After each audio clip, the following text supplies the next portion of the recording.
پہ گیا۔ زاہد حسین صاحب، ایک جو عسکری ذرائع سے، حکومتی ذرائع سے جو بھی بات ہوئی، ایک کب کلیئرٹی آتی جا رہی ہے کہ یہ جو کالعدم تنظیمیں ہیں، یہ جو مسلح جتھے ہیں جو کئی دہائیوں سے ایک پرابلم کریٹ کیے ہوئے ہیں،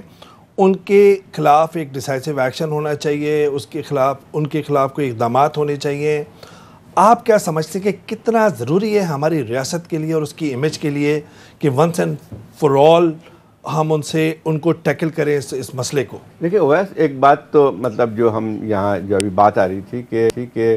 جہاں تک اس پہ یعنی جو ہندوستان کی جارحیت کا، اس کا تو ہم نے ایک جواب دے دیا، اور سب سے بنیادی چیز جو تھی وہ مودی صاحب کا ایک جو انہوں نے ڈاکٹرین بنائی ہوئی تھی کہ تھریش ہولڈ، نیوکلیر تھریش ہولڈ سے بلو جو ہے وہ کارروائی کر سکتے ہیں اور اس کے کامیابی بھی ہوگی، وہ ناکام ہو گئی ہے۔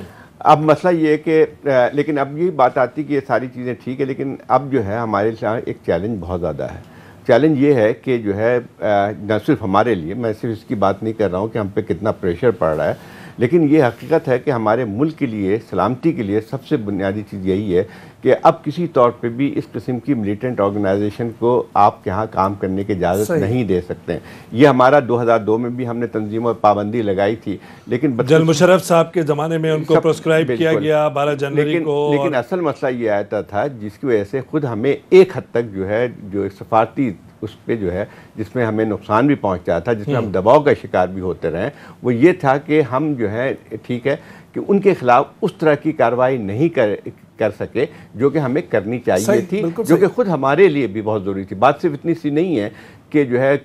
کہ دوسرے ممالک میں کیا ہوتا ہے یا اس کی جارحیت ہوتی ہے، لیکن بنیادی طور پہ چیز یہ ہے کہ جب ہم نے یہ فیصلہ کر لیا ہے کہ جو ہے یہ ملیٹنٹ آرگنائزیشن یا اس قسم کی جو ہے انتہا پسندی جو ہے وہ ملک کی سلامتی کو سب سے بڑا خطرہ ہے، تو میرے خیال اس کے لیے کارروائی کا وقت پہلے بھی تھا اور اب بھی ہے۔